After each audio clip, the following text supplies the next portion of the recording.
Ya koromo giro kamano kuom kete Ramogi TV en saa 7 mar odiechieng' thuolo mar yudo weche manyien kendo neno e chenro mar migago magie weche ma wamiyo pek.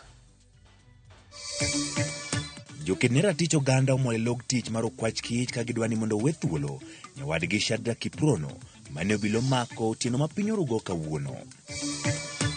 Usianze kusema DPP, hebu saidia hapa kama mtoto wako anavunja sheria. Gaima jomin bucho golo siem ne jong'anyo makwedo paro mar chik mar omenda mabiro ketho chik ni gibiro moto e badgi. Dhok 7 girombo 9 ayudo koto te. Ka ng'ato siemi ni biro neno to gimoro timreni, the first suspect en.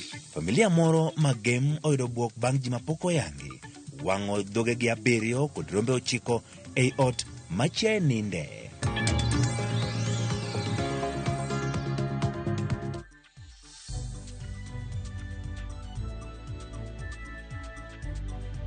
Ya koromo gi parni kaka pile nyalo tudi kod namba ma tudruok mar 236 yud kachiel e YouTube, Facebook kachiel kod X mar Ramogi TV. Ka injalo bende luwo achiel kachiel yor mbui nyalo yudo bende achiel kachiel kokadho e Citizen Digital wago kod mbaka inyisa ni gweng' ma intiere chal nadi to weche mokelo ni kaindi intiere kod paro mane ewi weche go. Nyinga Ochieng' Emmanuel bed koda e chakruok nyaka giko.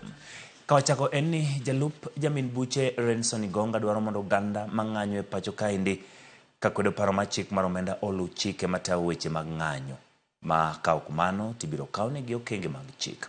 Igonga wacho ni moko kuom rowere mang'anyo e pacho ka bang' ng'anyo makamago ka ok olu chike matao weche mag ng'anyo e pacho ka. Jod bura mar kaunti ma Kakamega LC Muhanda korka kwereto wacho ni jod bura winjie duond oganda jo Kenya wi paro mar chikno kapok gigoyo ombulu. Ne gilose kanisa mar Friends Handindi mantie kar chimo bura ma Shinyalu kama ne giyawo ayanga kanisa manoger manyien.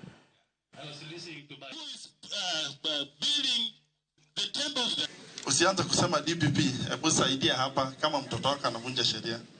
Jaribu tuwahimize watoto wetu wasivunje sheria. Because wakivunja sheria, sheria haina msamaha. Tutaifuata mpaka mwisho.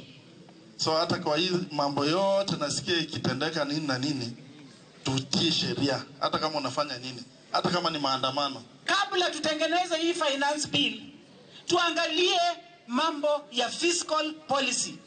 Tuangalie ile policy yenye itasaidia hata mwananchi. Unaweza kujenga darasa na kama mtu ana njaa, sisi lazima tuangalie mwananchi. Shikali kario. Saa hii mkiona watoto wetu wametoka Wiranganga Gen Z, hiyo inaonyesha tuko na shida. Sisi tuko na shida hapa Kenya. Watoto wanalia. Watoto hawana kazi.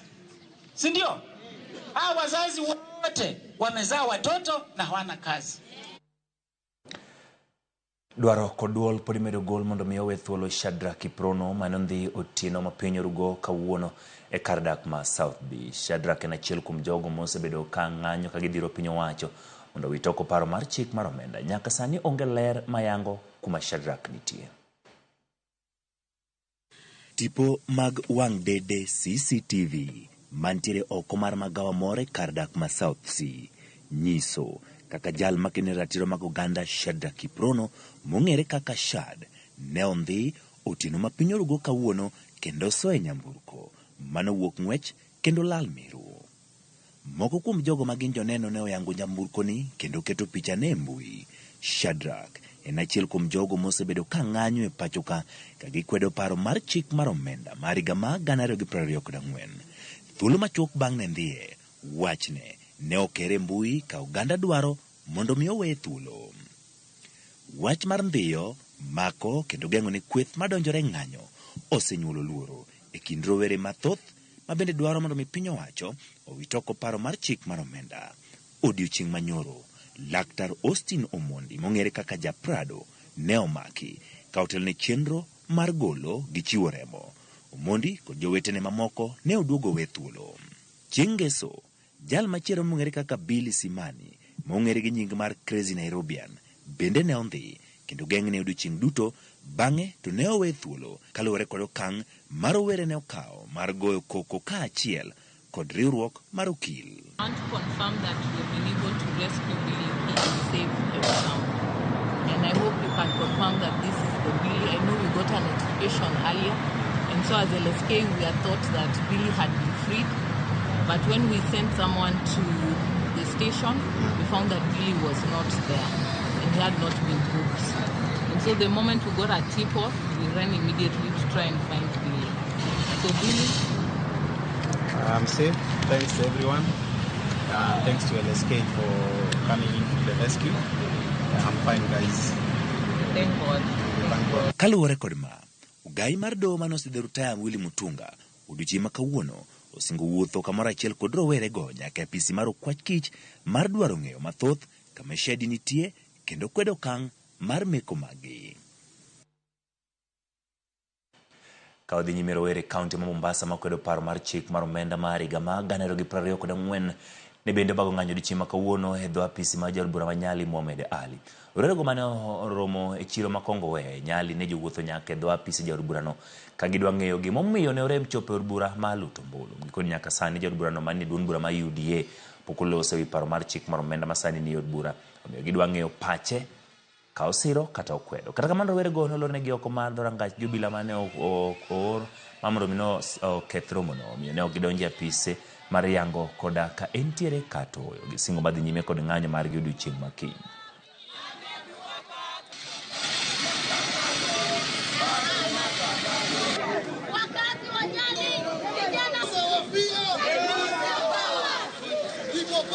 TikTok yangu mimi mpige kelele ndo nishi nao nile. Mimi sijui mbunge wala president wala gavana. Mtu kama mimi na kupitia TikTok. Ati wataka kuja kuweka tax. Why? Mumeshindwa kumaliza vitu na miadarati Kenya, miadarati iko hivi. Corruption kibao. Mnachukua paka pesa za Wakenya mnakwenda nazo nchi za nje kwenda kufanya mambo ambayo eleweki. Mohamed Ali, sisi tunakupatia tu salamu. Leo ilikuwa ni salamu kwako wewe Mohamed Ali, kwamba mbona haukupiga kura, mbona hauzungumzi. Wajua wewe ndio yule ambaye ilikuwa ni jichopevu ya yale yanayojiri, yanayotokea, miswada ya kutuumiza. Sasa hausemi. Ai, Simba umenyeshewa. Simba umekuwa paka. Nenda ukapige kura tukaweze kukujua wewe unasimama wapi. Sisi ni vijana wako wa Mombasa, sisi ni vijana wa Nyali. Piga kura tukuelewe brother. Piga kura bro. Kuwe na jua, kuwe na mvua, tutatoka kama vijana na kesho tunataka kusikia sauti yako sana sana wewe Mohamed Ali. Umekuwa vocal, hii umenyamaza. We will hold you accountable. On this one, it's either you say no or you say no. It's either you say no or you say no. Hakuna in between. Mambo ni mawili si matatu. No, no. Mambo ni mangapi? Mawili. No ama? No. No ama? No. No ama? No. People power. Power. People power. Power. People power. Power. People power. Power. We lose our fear. They lose their power. When we lose our fear. They lose their power. When we lose our fear. They lose their power. Moko kuom jotendin kod josiasa e kaunti ma Nandi odok ne jatend piny Kenya William Ruto ka giwacho ni giikore matwa kendo kawo pach rowere mong'ere kaka Gen Z e paro mar chik mar omenda mar higa ma 2024 mar bero chenro mag arita, kwe kod ohala e pacho ka. Ka giloso e gwenge mag Mosop kod Aldai, jotelo go dwaro bad migawo mar obila ma jo non wach mondo mi otimie nonro ewi riwruoge mag ji giwegi manyalo bedo ni chiwo sir ne rowere mang'anyo. Gino bende giwacho ni rocho chenro mag piny owacho. Kata kamano giwacho ni gibiro riwore kanyachiel gi od bura ma duond bura mar UDA maneno ni paro mar chik mar omenda no oketie tim. Yesu Kristo Bwana wetu. Asante sana na Mungu akubariki. Wanapoketi kuamua mambo ambayo yanahusu mwananchi, isikuwe ya machungu, isikuwe ya mateso, iwe ya kuinua mwananchi na ziwe za kubarikisha mwananchi, ili kwamba watu wasilie, watu wasikufe kwa njaa, watu wasikose maendeleo. Rais wa nchi hii anadhamini hawa vijana, anawachali, anawasikiza. Ile tunaomba ni kwamba mambo iendeshwe kulingana na sheria, isije ikatumika ikawa kitu kingine. Ni vizuri kuweka maneno waziwazi, toeni hii, toeni ile, toa hii, usiweke hiyo, usiweke hiyo. Rais na serikali yake, Rais William Ruto na Rigathi Gachagua na Kenya Kwanza, tuko tayari kusikiza hawa vijana. Ikiwa wako na agenda ambayo wanaona kama bunge, kama serikali yetu wanataka, the president is ready to sit down and have a dialogue and conversation with the young people of this country to listen to their concerns for the betterment of our nation. Kaudoke gwenge makadho na mchumi kanisa ma Legio Maria Diocese ma Mombasa kwa pinyo wacho mondo chik itene dwach jopiny kotenore kod ywake wiwo pach paro mar chik mar omenda mar higa ma 2024. Gikoni pinyo wacho ni kod ratiro mar choko osuru kuom jopiny, to kata kamano onego choke rang'iny ma ok dhi medo kelo dhier ne jopiny. Joja oko nigi ler kowuok Mombasa. Kanisa mar Legio Maria Badeba Mombasa ne obago nyasi mar rwako Bishop Francis Oyo masani biro telo ne Diocese ma Mombasa.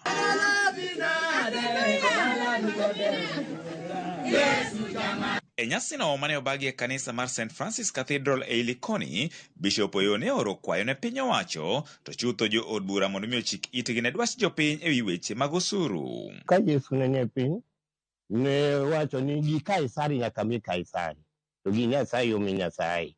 Omiyo wang'eyo ni osuru en gima nowachon, lakini nyaka serikal winjre gi raia.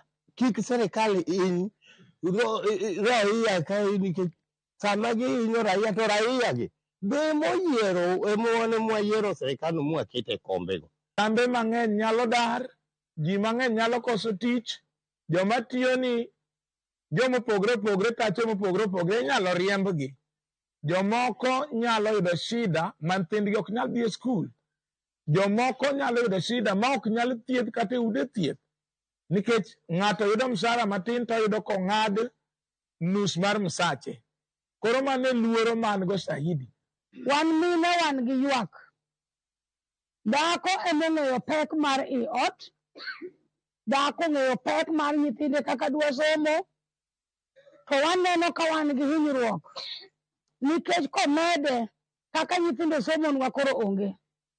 Dhako kokotedi od ni nyithinde onge gimoro. Gikoni ok gimor gi okang' manyocha piny owacho okawo mar muko moko kuom kanisni mekgi kaachiel kod ute jopiny e boma ma Nairobi mikoni ne ogere kuonde ma ok owinjore kendo nyayo weche mag pi oula. Muk mancho muk godo kanisni ok onyal wacho ni mane solution manyalo geng'o koth.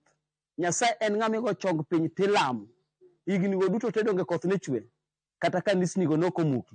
To samo bio muke wan mana gi lemo mitimo sama iguro kanisni go kata sama ichako kanisni go. To waonge gi lemo mitimo sama imuko kanisni. Omiyo kaka ncho muk kanisni go mano pod nyalo wang'o Nyasaye matek kabisa. Jodolo go ne komachielo jiwo jodolo wetegi e pacho ka mangima mondo mi ogar jo siasa e wach timo siasa mekgi e ute magalam. Luoro margi en ni siasa ma kamagi kinde kelo pogruok kendo nyayo sigwe kind jogo mayuoro e ute magalam.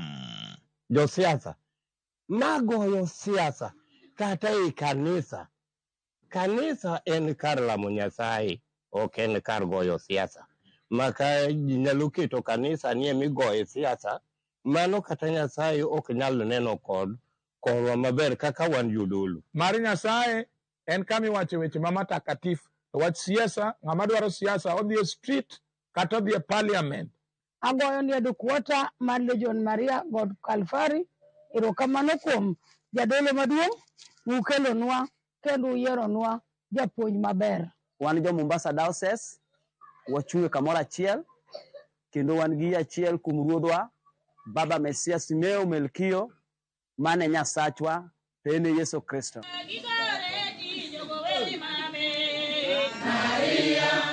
George Aoko, Ramogi TV, Mombasa. Obila sub-county Mayala koro chako timo nonro e wi wach mane okelo lal ma dhok 7 kod rombe 9 ne anyuola moro e gweng' ma Murumba e kar chung'od bura ma Game North. Kar bedo ni pok oyangi mane okelo masira no, jodak ma e gwengego wacho ni jonjore moko noteo mach e kund dhok kendo wang'o jamni. Daniel Owino marito dalano notemo geng'o majno miwacho ni nomuoch kar sa 10 mar okinyi.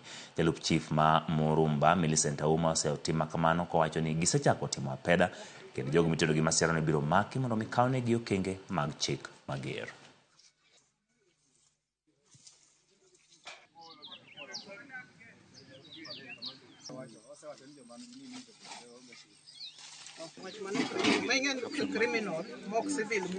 Sama chiew abedo shocked. Abiro ng'iyo to ang'o matimore. Ayudo ka kulo wang' budho ke iye. Ayudo ka nitie rombo ma pod ayweyo. To watemo mondo watur dhot. Kwa turo dhot, rombo achiel modong' ka ngima. Dhok 7 gi rombo 9. Ayudo ko te. An go wach kod jogweng'ni, especially ng'at achiel an go wach. Wan go mama ma close, man our neighbor ka. Sebedo go wach kod Daniel marito dalane. To Kenyan law wacho ni ka ng'ato siemi ni biro neno to gimoro timre ni. The first suspect en. Ana tukwane sirikal mondo omneka ka tukonywa nikech mafundu bila ni poko timre ka machal kama poko timre nyaka nene.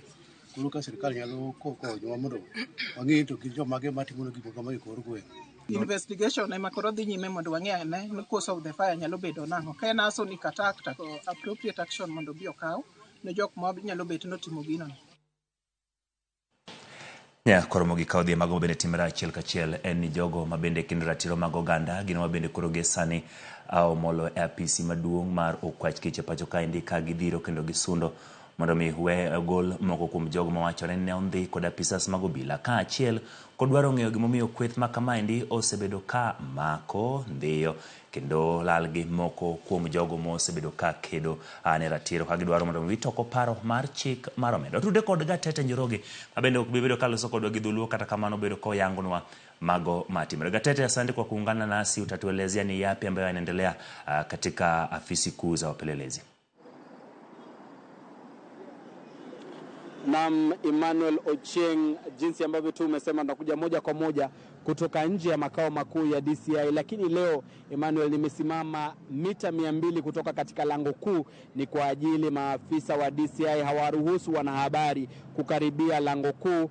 Hii leo kile ambacho kimekuwa kikiendelea hapa Emmanuel ni kwamba wanaharakati watatu, Boniface Mwangi, Hanifa Adan na Hussein Khalid, wameweza kujiwasilisha katika makao makuu ya DCI wakiandamana na aliyekuwa jaji mkuu Willy Mutunga. Sababu yao ya kufika hapa na jinsi ambavyo walitueleza ya kwamba wamefika hapa kuleta malalamishi wakidai kuwa kumekuwa na visa vya kuwateka nyara wale ambao wanahusika katika maandamano ya kupinga mswada wa fedha mwaka 2024. Na kwa hivyo mwanaharakati Boniface Mwangi ni mmoja wa wale ambao wametueleza kwamba kulikuwa na tishio na kwamba siku ya Ijumaa aliweza kukwepa njama anayodai ilikuwa ya kumteka nyara. Hii ni kutokana na kwake kuhusika katika maandamano ambayo yamekuwa yakiendelea. Niliposimama hapa pia kuna yale ambayo yanaendelea. Iwapo mpiga picha wangu anaweza kuelekeza pale nyuma, kuna maafisa wa usalama ambao wameshika doria katika eneo hilo zaidi ya mita 300 kutoka katika lango kuu la makao makuu ya DCI.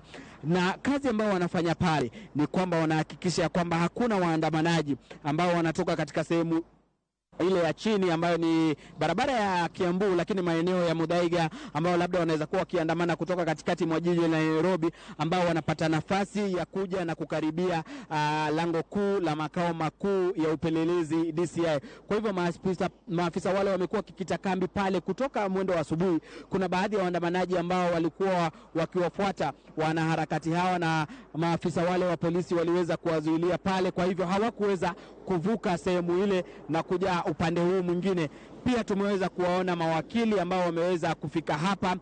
Pia wao hawajaweza kuruhusiwa ndani, bali wale wanaharakati watatu wameruhusiwa ndani na mawakili wao, lakini kuna mawakili ambao wameweza kuwasili sasa na wameweza kutueleza kwamba wamefika hapa ili kusimama kwa pamoja au kuonyesha umoja pamoja na wanaharakati hao ambao wanaandamana kupinga mswada wa fedha mwaka 2024. Tunatarajia kwamba muda wote kutoka sasa watakuwa wakitoka mle ndani ili waje watueleze je, ni yapi ambaye yametokea kule, labda wameweza kuwasilisha malalamishi yao na maafisa wakuu wa DCI wameweza kuyapokea na labda wamewapa ahadi kuhusiana na visa hivyo ambavyo wamekuwa wakishuhudia. Emmanuel, tutakita kambi hapa ili kuweza kuwajuza watazamaji wetu ni yepi ambaye yatakuwa yakiendelea, lakini kwa sasa tumekita kambi tukiwasubiri, kwani wako mle ndani bado wanaendelea kuzungumza na maafisa wakuu wa DCI.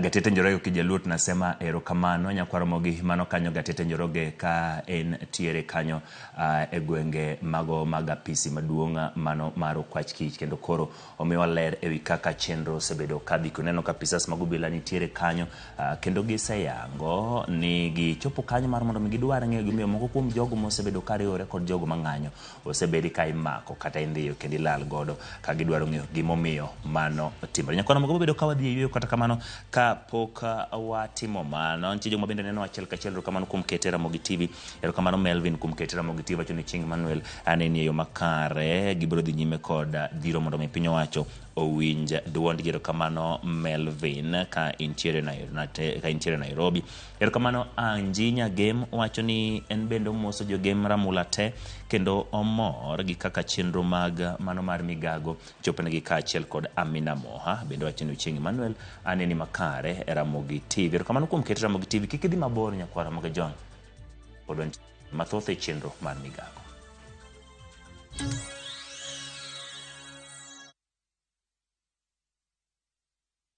Experience the beauty of Kenya through exciting bush safaris by grabbing the 30% discount exclusive to View Travel clients. At Samburu Sopa, you'll wake up to the panoramic views of the vast Samburu shrub land and hills, have breakfast in the bush as you enjoy thrilling game drives. All this for only 20,000 Kenya shillings for a 3-day safari. Explore Amboseli at the luxurious Amboseli Sopa Lodge as you wake up to stunning views of Mount Kilimanjaro. Experience wildlife through game drives as you immerse yourself through their culture and heritage. All this for only 21,500 Kenya shillings for a 3-day safari. Are you ready to relax in the wild? Then enjoy these discounted rates from View Travel on our guaranteed weekend departures to Kenya's exotic bush destinations. Call 0703-254-254 or visit viewtravel.com and book now. View Travel.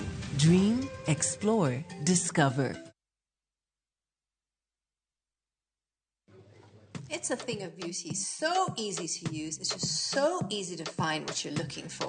You know what? I just love the download option. I always have something for my private jet. Is the quality good though? What about network issues? You just have to change the data settings and presto. How much is it again? Just 300 bob a month. Just 3 bubbles of champagne. That's more like 1 bubble. Shika the new Showmax app today for all your favorite local, international, and kids hit shows and movies from just 300 shillings a month. Shika Showmax, streaming for Africa. Isn't it just air in there? There's really no champagne in the bubble. Girl, you know what we mean. Kote nchini mbele tuendelee.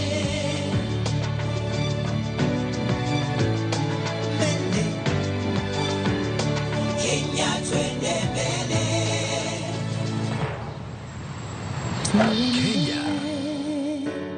Twende Mbele. NCBA. Go for it.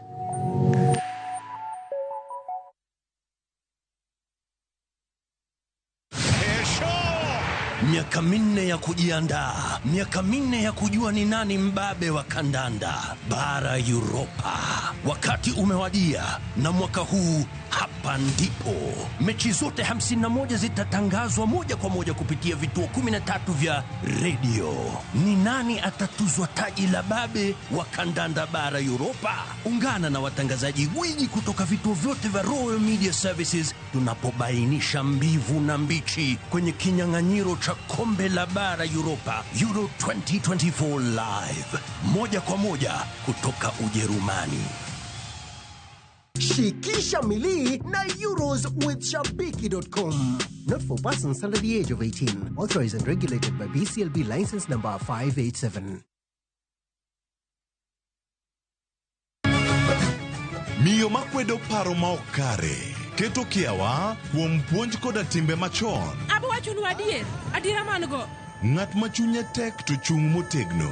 Ber ahinya ka ng'ato chung gadier kata kadiera mochungo dono boterelo. To gik musiko timore ngimane miyo bedo gi kuyo kod penjo mang'eny. En ang'o marach kodi? Penje ng'ama noketho gimoro amora.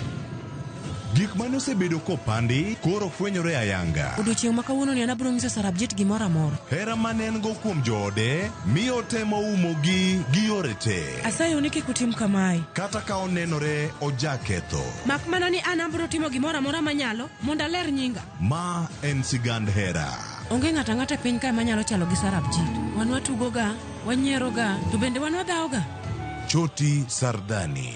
Wuok tich nyaka ngeso saa 2:15 otieno. Mana Ramogi TV.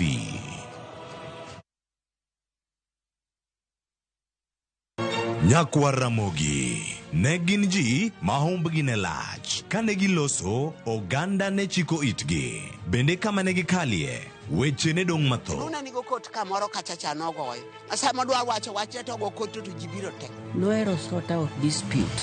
Kata kamano, oganda osepenjo ni gin kanye. To gitimo ang'o? To mosenindo, anyuola gi paro gi nade? E higni mosekalo ne gin jok ma idewo, to kata mana sigandgi bende ne iwuoro. Gisani awuok oko mar manyogi kata mana anyuola margi mondo wami mathoth kama gintiere to kod gino ma gitimo. Riwri kod Walter Nyambaga ka okelo ni chenro mar gin kanye. Tich Ang'wen saa 3 otieno. Kik bai.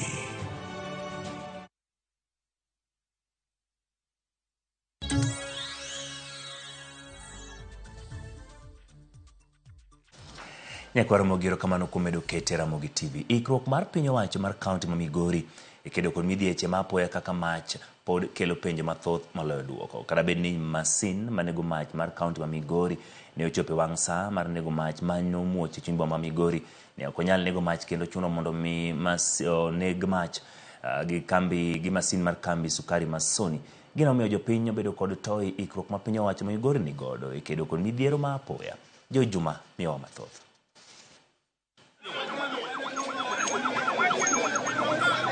Mach manoweyo ka ng'ato achiel owito ngimane kod lal mag mwandu bang' mach wang'o utego mag ohala 12 e chuny boma Migori kelo penjo mathoth malo duoko ka otende kod ikruok mar piny owacho mar kaunti ma Migori kod kedo kod midhiechego ma apoya kaka mach. Ne okawo jogo mane nego mach mawuok e piny owacho mar kaunti ma Migori kinde malo seche 2 mar nego majno. Oganda manochope konyo nego mach kaachiel kod reso mwandu ne oywak ni ikruok mar kedo kod midhierogo mag apoya ma oting'o mach e kaunti ma Migori pod ni piny. Tunaombi kwa serikali kama ni gari ya maji wangeweza hata kuongeza ikuwe 2, ingekuwa 2 ingezima ile moto. Kaweza sara ingekuwa juu sana. Serikal mar kaunti marwa ni temuru mondo mi kaunti obede kata mane geche manego pi, manto manego mach. Gibede kata geche 2 kata mana 3. Nikech de gibede geche kata 2 kende to majne gigewa kata mwandu magwa ma josaka mang'eny doko wang'. Gari obiro, pi orumo, mach pod ne liel, kore kodok omo pi. A distance manoome pi really define ni kodhi moduogi damages osetimore marom nade. Jogo manego mach wuok e piny owacho mar kaunti ma Migori ne ochope wang' saa mana ka mach ne ochakore. Ka penjo maduong' en ni jogo manego machgo ema ne onge kod lony moromo koso masin manego mach ema onge kod teko moromo. Mane gidhi apane kuma ne gidhi kawe pi ne gitemo mondo mi giduog fast ema omiyo nok gi manage gichakaw time mondo mi opong'. Koro nok girito mondo mi opong' but ne giparo ni giduog gidhi leto matin ma gintiere go mondo ginego mach ka pod girito Sony to join them.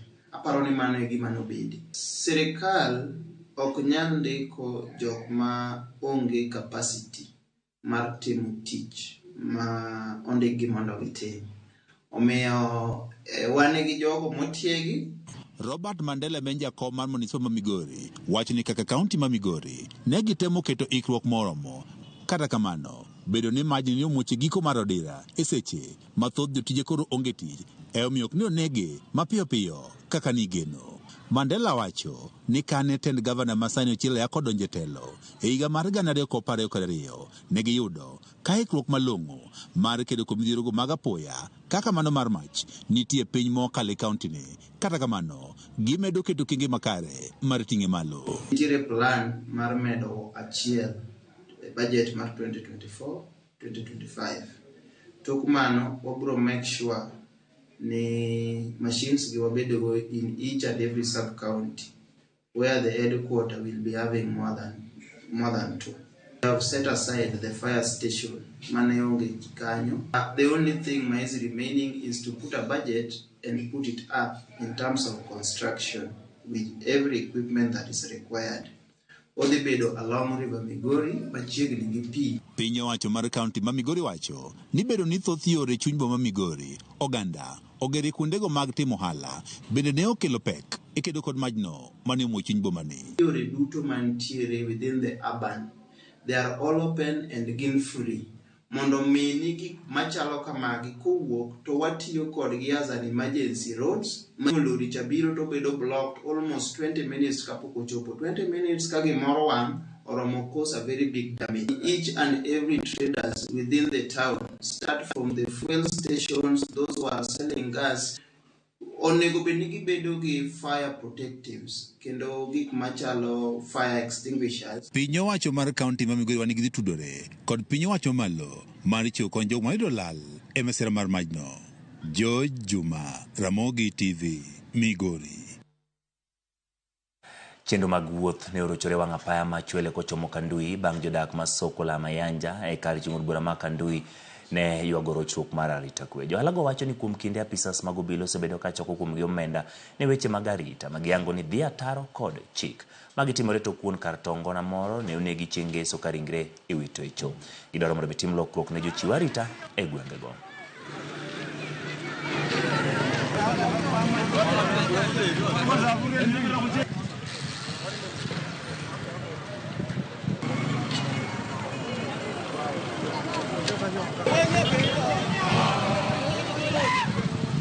Watu wa Mayanja wamechoka na inspector hapa Mayanja anaitwa Benjamin. Benjamin huyo inspector alifanya koti hapa Bungoma hapa Mayanja stenda. Yeye mwenyewe ndiye magistrate, yeye mwenyewe ndiye judge, yeye mwenyewe ndiye prosecutor. Akishika mtu yeyote hapa Mayanja anafungia hapa ndani, anataka pesa anataka. Akishika mtoto hata mama mboga anamwambia anataka shilingi 5,000. Akishika mtu wa boda anataka shilingi 5,000. Anakuja kwa paa, anashika watu wenye wanakunywa pombe kwa paa, anawaambia watoe pesa. Sasa watu wameanza, tumesema Benjamin must. Benjamin must. Inatetea watu wenye biashara hapa Mayanja. Tunataka mpunge wetu akuje Makali. Huyu mtu atumutaki hapa, aende. Vijana tuna kazi. Ukiweka kitu kidogo hapa anakuja kushika. Ukiweka kama pool, ndio yeye amekuja kuchukua. Nianze kuiba ama nifanye nini? Sitatafuta kitu yote. Huyu jamaa ametuchosha sana. Akishika kitu kama pool anakuambia anataka 10,000. Ya kazi gani? Alafu hali ya usalama ni mbaya sana. Watu wanaua. Jana mzee ameuliwa akatupwa ndani ya choo. Ajui hiyo. Yeye anajua patu. Huyo mzee amekufa, kazi yake ni kuchukua hongo. Nenda alikuwa wa mwisho. Nenda alikuwa wa mwisho kuchukua hongo kwa hiyo ba. Na huyo mzee akakufa. Atatuambia alikufa namna gani? Kaudhi kaunti ma Homa Bay ni rowere mong'ere kaka Gen Z boma oyugi sobago ng'anya wi paro mar chik mar omenda kagima kuchung' ka tiendgi tok jatend piny Kenya William Ruto wacho ni oikore mar twak kendo kawo pachgi e wi paro ma kamano. Giwacho ni jatend piny Ruto ok en jaadiera kendo gisingo madhi nyime kendo riwore gi jowetegi counties mamoko e ng'anyo ka dwachgi maduong' en ni paro mar chik mar omenda owit oko. Matimore kinde ma jod bura pod dhi nyime gi twak kendo chiwo pachgi moko kuom lokruoge ma gidwaro mondo oket e wi paro mar chikno mar omenda.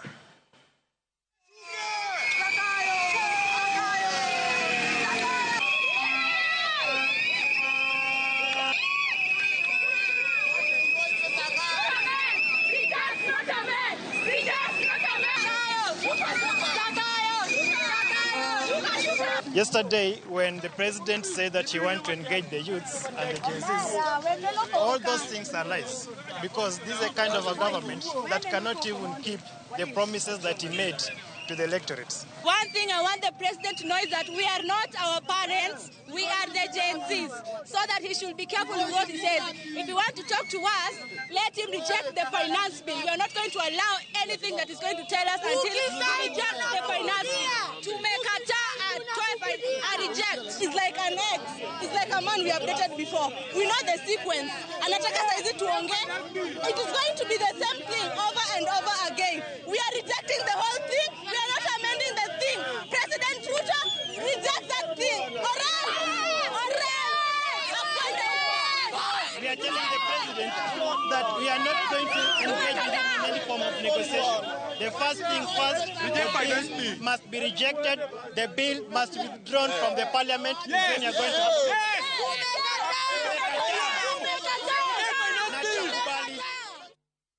ka owuok e gwenge mago e kaunti mabei mabende kwethno mar Gen Z osebedo ka ng'anyo en ni nok mar chanjo e nyeto mag nyithinde ute thieth mag piny owacho pod medo kelo midhiero ne jonyuol kod nyithinde counties mopogore opogore jumbe ariyo bang' piny owacho singo ni chanjo go osemole pacho ka e kaunti ma Bungoma.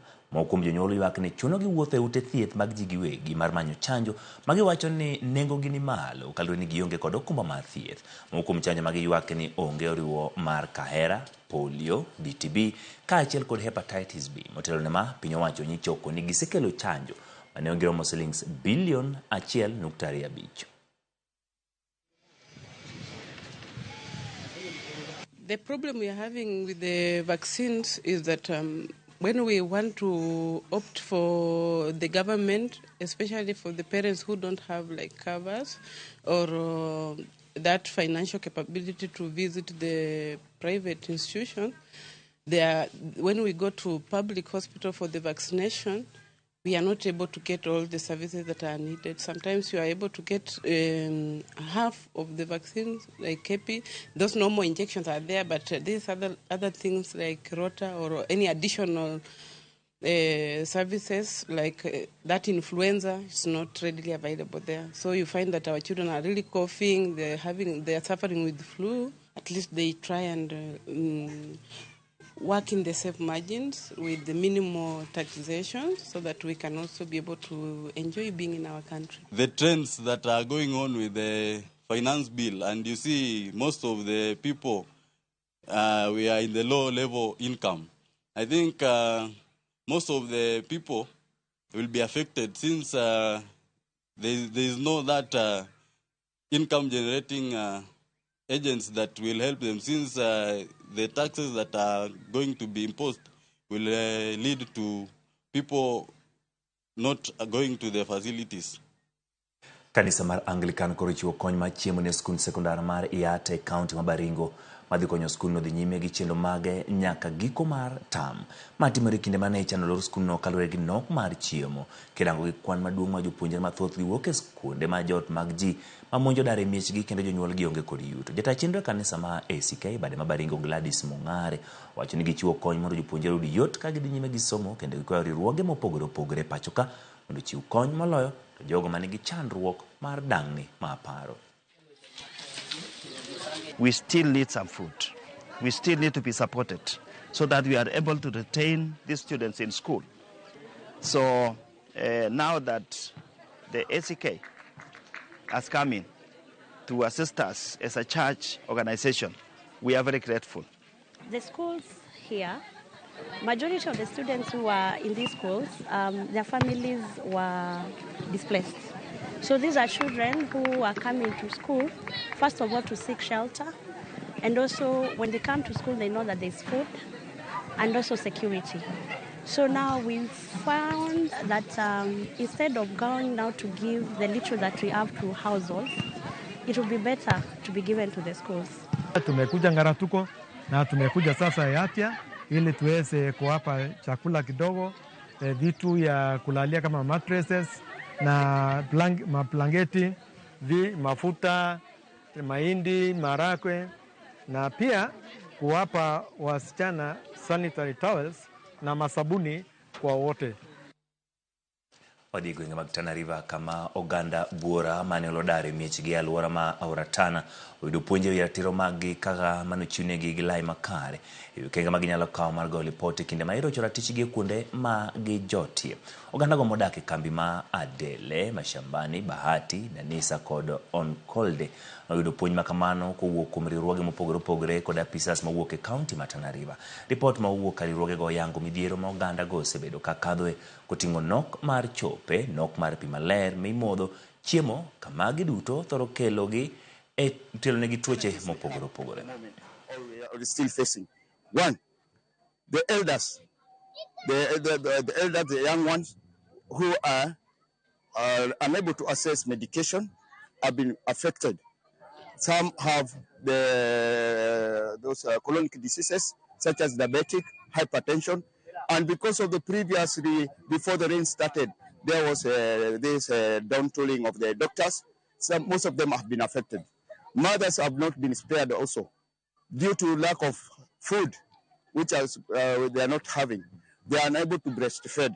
One of the issues that has really come out in this IDP camp is that the population is very high. We partner today with UNICEF so that we could really realize some of these interventions that we have been doing actually at the ground. At this camp, we have met with the children, sensitizing to them their rights, sensitizing to them the need for them to go to school. We have also sensitized to them on eradication of harmful cultural practices and also on climate action. Jolony weche mag thieth dwaro mondo mi puodh yath machielo mar ayaki ma gikoni biro konyo ahinya to jotuo ma hikgi oniang' to kod tuoche mamoko kaka tuo mar sukari, pressure kod tuoche ma choke ma gikoni yedhe ma itiyogo sani tekregi ng'eny kendo medo hinyo jotuo. Ka Judith Omondi lero, piny owacho bende osechako chenro mar kedo gi tuoche ma kinde mathoth gore kuom jomoti ma hikgi oniang' mani kod kute mag ayaki. Maromo jo Kenya milion 1.3 yudo thieth mar ayaki e ute thieth ma opogore pacho ka. E nonro ma ogol kod jolony, e kwan ni 40% ni kod tuo mar pressure, 9% ni kod tuo sukari, ka 60% mar jotuo gito ni kod tuoche mag choke. Kaluwore gi jatatije mar riwruok mar piny owacho makedo kod tuo mar ayaki e pacho ka Inascope, thoth jotuo mag ayaki ma wito ngimagi kinde mathoth tho nikech tuoche mamakogi ma kamoro biro nikech higni ma oniang'. Jolony to koni yath masani tiyogo e gayo kute mag ayaki tekre ni malo kendo kamoro jonyo jotuo kendo miyo rateke mag del ok nyal kedo kod tuoche mamoko mabiro ahinya to e higni ma onwang'gi. Most of the treatments of HIV come as a single tablet for most patients, and this single tablet is actually a combination of 3 different medicines. We've been talking about a drug called TAF. TAF is one of those combinations in the HIV medicine that's been shown to have less impact on the bone and the kidney and may be good for people who are older, because as people grow older, the organs don't work the same. The kidney may not work as well as it did when someone was younger. Yath magisebedo ka gitemo oseyang ni biro kelo lokruok e thieth mar ayaki kendo koro gikwayo piny owacho mondo yang yadhni kaka mano manyalo tiyo e pacho ka. You know, there are drugs that can be given as an injection. So far, we have injections that can be given every 2 months, which means someone may come to a clinic and they're given 2 injections every 2 months. They just come in every 2 months and they don't have to take any tablets for treatment of their HIV. At this time, it's only available in the clinical trials that we are conducting. It's not available for routine HIV care. So I think our hope and prayer to the policymakers, to those who fund HIV care, that we may provide Kenyans with a choice and availability of multiple different HIV drugs. Piny owacho bende koro ochako chenro machielo mar chako chiwo thieth ma opogore rang'iny achiel ne jotuo man kod ayaki magi kama oriwo thieth mar pressure, sukari kod kansa e kinde mamoko. Beyond HIV, they have other health needs. And so to be responsive as a program, to be responsive as a ministry, to be responsive as a service delivery point, you need to redesign your services to respond to the multiple needs that the person requires beyond HIV services. Ma bende gikoni biro miyo giyang jotuo gi malach kendo chiwo thieth mapiyo poni nitie tuo moro ma kamoro nyalo bedo ni nyoro jatuo man kod ayaki. Today, the data systems for HIV, we are able to say so much about the person who is living with HIV, including how they are aging, when did they come to take drugs, but not so much about the other conditions. So I look for an integrated future where I can tell the story of a client from whatever their needs are, not just for HIV, because the facilities are the same. So leveraging on that infrastructure.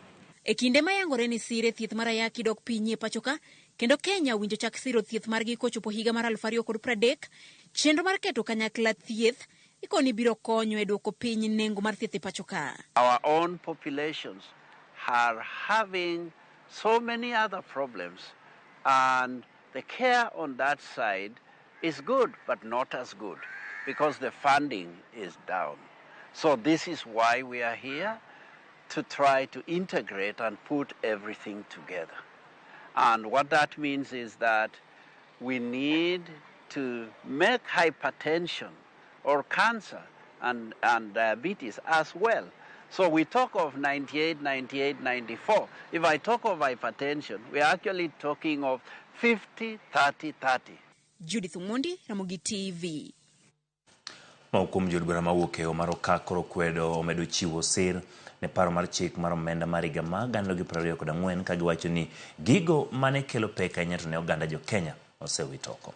Ka gilose kanisa mar AIC Baringo e kar ching'o bura ma Kuresoi South giseo ng'anyo mosebedo ka dhi nyime pacho ka kendo mosebedo ka ibago gi rowere mong'ere kaka Gen Z e wi paro makamano.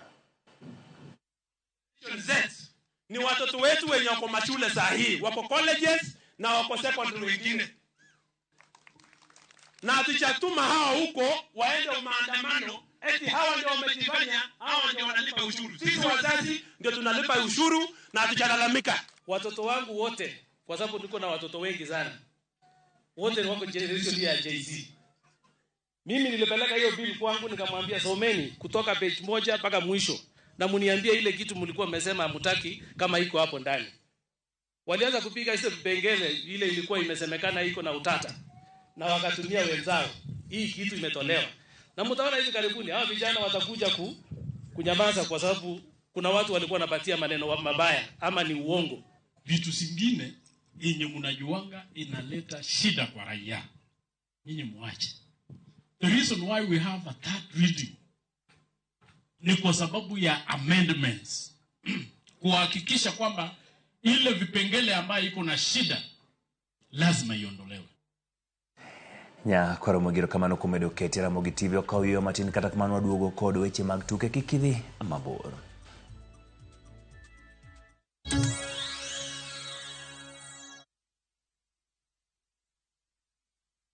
Ase wacho ni nyathini toko winja.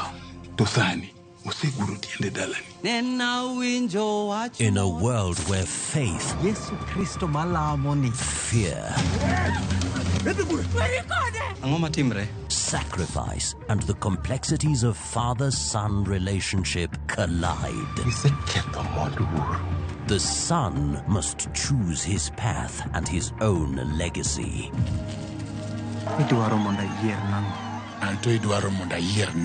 Watch this emotional and riveting story of Dennis in Where the River Divides. Watch the best content on the go only on Viusasa.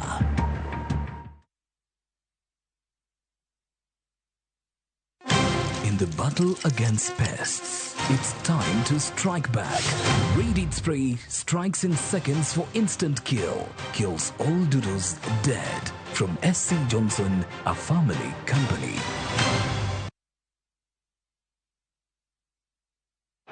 Watu! Ile fire, ile best, ile finest ndiyo hii mazee. Shikisha mili na Euros with Shabiki.com. Deals ni deadly kuruka. Over 3.5 million shillings to be won. Grand prize ni vita moja. 250k weekly na 50k daily in cash prizes. Kuchangamkia hizi deals, ingia Shabiki.com. Chagua games zako safi, funga multibet at least 3 games, at least moja ikuwe ni ya Euros. Halafu cheza na minimum stake ya 49 bob. Shikisha mili na Euros with Shabiki.com. Not for persons under the age of 18. Authorized and regulated by BCLB license number 587.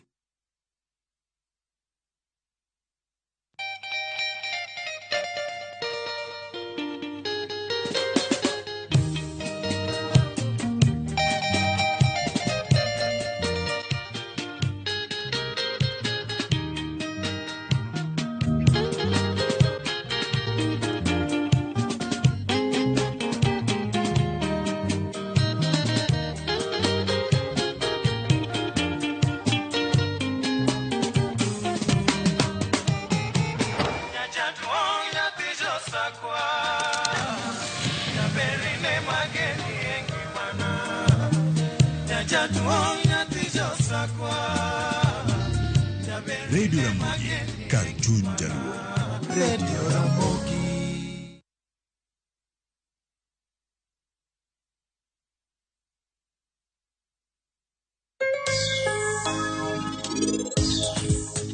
Onge gimarach motimre ne Meher. Ang'eni Meher ni kare. Sara pere kaka nanyalo pimo ni wachni. Ere kaka nanyalo pimo ni?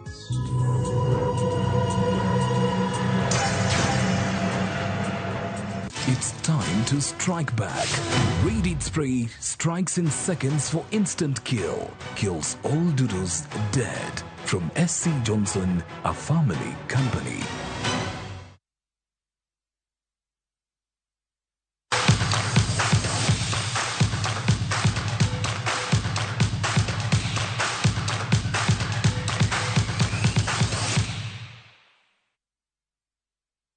Tim mar Jerman gi Switzerland otieko thuolo mokwongo gi mar ariyo kaluwore e Group A e tuke mag UEFA Euro madhi nyime piny mar Jerman. Read up.